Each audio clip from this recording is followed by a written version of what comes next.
আমরা এখন কক্সবাজার ভরপুর বিনোদন আর বুক ভরা সাহস নিয়ে চলে গিয়েছিলাম সমুদ্রের মাঝখানে। হে গাইস, আসসালামু আলাইকুম। সাদিয়া ব্লগ থেকে আমি সাদিয়া ওয়েলকাম করছি আপনাদের সবাইকে। আশা করি যে যেখান থেকে আমার এই ভিডিওটি দেখছেন আপনারা সবাই ভালো আছেন। আলহামদুলিল্লাহ আমি আমার পরিবারের সবাই অনেক ভালো আছি। ব্যাগটি গুছিয়ে সবাই মিলে চলে যাচ্ছে কোথায় সেটা তো ভিডিওর থাম্বনেলস আর ভিডিওর প্রথমেই বলে দিয়েছি। এই তো আমাদের বাস চলে আসছে এন্ড আমরা স্লিপারে যাব। তোমরা যারা আমার মতন ঘুমিয়ে ঘুমিয়ে জার্নি করতে পছন্দ করো তাদের জন্য বেস্ট অপশন হচ্ছে স্লিপার। আমি তো এক ঘুমে চলে গিয়েছিলাম কুমিল্লাতে যাবার পরে আমাদের 20 মিনিটের জন্য একটা ব্রেক দেওয়া হয়। আর এই ব্রেকের সময়টাতে আমরা একটু ফ্রেশ হয়ে নিই। আর আমার মাথাটা প্রচুর পরিমাণে ব্যথা করছিল। আর আমার সাথে যে ভাবি গিয়েছিল, ভাবি বলছিল যে চল একটু কফি খাই তাহলে বেস্ট ফিল করবেন। তো যাই হোক, যেমন চিন্তা ভাবনা তেমনই কাজ। সো আমরা সবাই কফি খাওয়ার জন্য উপরে চলে গিয়েছিলাম অ্যান্ড কফি নিয়ে উপরে সবার সাথে বসে খাওয়া চাইতে নিচে এসে খোলা আকাশের নিচে কফি খাওয়ার মজাটা ছিল একেবারে ইউনিক আর একেবারে অন্যরকম। সো এই জন্য কফিটা ওইখানে বসে না খেয়ে বাইরে চলে এসেছিলাম, সবাই মিলে একসাথে কফি খাবো এই জন্য। তো এখন আর কি করা যাবে, আমাদের কফি খাওয়া অলমোস্ট ডান। এখন আমরা বাসে চলে এসেছি অ্যান্ড বাসে আসার পরে দেখলাম যে না, আমার মামুনিটাকে যে ঘুমিয়ে রেখে গিয়েছিলাম সে এখনো ঘুমিয়ে আছে। অ্যান্ড গাইস, এখনকার গন্তব্য স্থান আমাদের কক্সবাজার। সো এক ঘুমে কক্সবাজার ডলফিন মোড়ের নিচে চলে এসেছি। অ্যান্ড গাইস, আমি তো ডলফিন মোড়ে আসার পরে অনেক বেশি এক্সাইটেড হয়ে গিয়েছি যে কখন আমরা বিচে যাব আর কখন যে অনেক বেশি মজা করব। তো ডলফিন মোড়ে আসার পরে আমরা একটা অটো নিয়ে ডাইরেক্টলি চলে গিয়েছিলাম হোটেলের কাছে।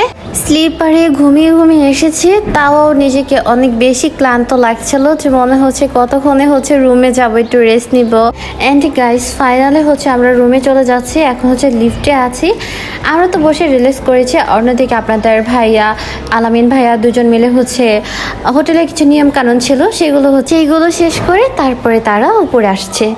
তো যাই হোক গাইস, আমি কিন্তু রুমের কাছাকাছি চলে এসেছি। ও মাই গড, আমার কিউটি বেবিটা কিন্তু আগে চলে এসেছে।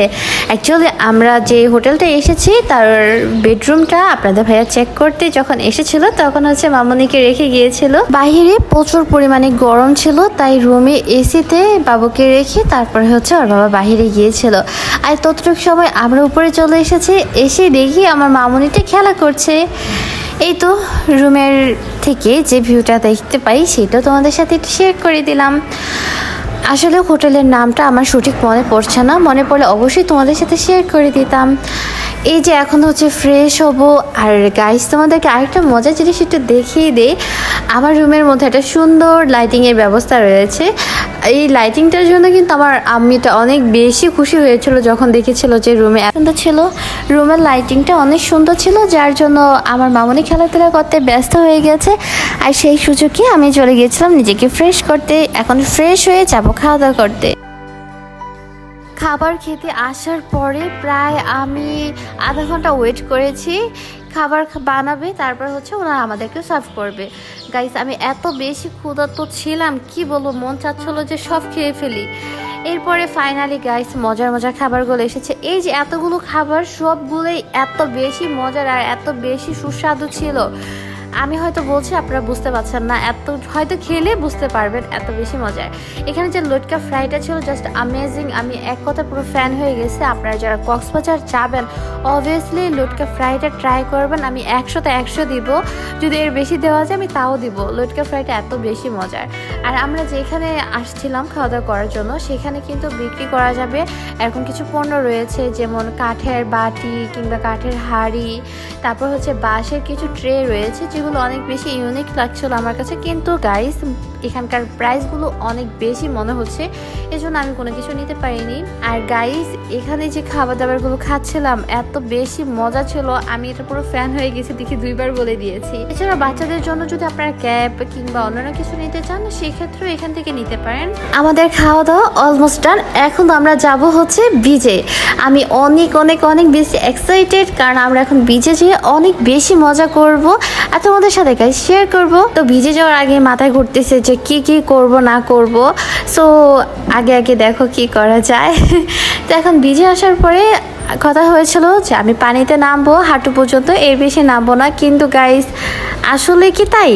শুধু যাই হোক না কেন, একটু পুরো ভিডিওটা দেখো আর প্লিজ লাইক দিয়ে ভিডিওটা কন্টিনিউ করো। অ্যান্ড তুমি যদি আমার ভিডিওটা আজকে নতুন দেখে থাকো, প্লিজ আমার চ্যানেলটা সাবস্ক্রাইব করে পাশে থাকা বেল বাটনটি ক্লিক করে একটু অল করে দিবে। অ্যান্ড কমেন্ট করে তোমার মূল্যবান মতামত আমাদেরকে অবশ্যই জানাবে। এই যে আমার হাতে একটা ফল ধরিয়ে দিয়ে বসিয়ে দিয়ে তারা সবাই চলে গেছে গোসল করতে। এখন আমি হচ্ছে সবার ব্যাগ পাহারা দিচ্ছি আর বসে বসে ফল খাচ্ছি। যাই হোক গাইস, এখন হচ্ছে আমার টান। এখন আমি গোসল করতে যাব। এখন হচ্ছে পলাশ ভাইয়া বেবিকে দেখতেছে, আমি গোসল করতে যাচ্ছি। যাওয়ার আগে নিজের নামটা একটু না লিখে গেলে হয়? আর সাগর পাড়ে আসলে গাইস তোমাদের কোন গানটা মনে পড়ে প্লিজ আমাকে একটু কমেন্টে জানিয়ে দিবে। অ্যান্ড আমার তো মনে পড়ছে, এই সাগর পাড়ে আইসায় আমার মাতাল মাতাল লাগে। সত্যি কথা বলতে গাইস, আমি পানিতে অনেক বেশি ভয় পাই, কিন্তু এই কক্সবাজার আসার পরে আমার একটুও ভয় লাগছে না, কারণ আশেপাশে প্রচুর পরিমাণে মানুষ রয়েছে।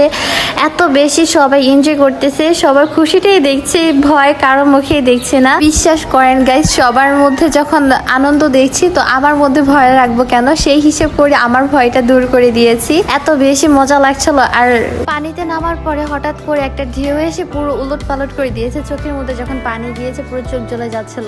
আর এখন হচ্ছে আমরা বোটে উঠবো, আমাদের বোটটা একটু বেশি উঁচুতে উঠে গেছে। তো এখন হচ্ছে পানির মধ্যে নামানোর ট্রাই করতেছে। এখন সবাই মিলে ধাক্কা দিচ্ছে আর আমি জাস্ট ভিডিও করতেছি। গাইস এখন হচ্ছে আমরা সমুদ্রের কিছুটা দূরে যাব, কিছুটা মাঝামাঝিতে যাব। আমি অনেক বেশি এক্সাইটেড।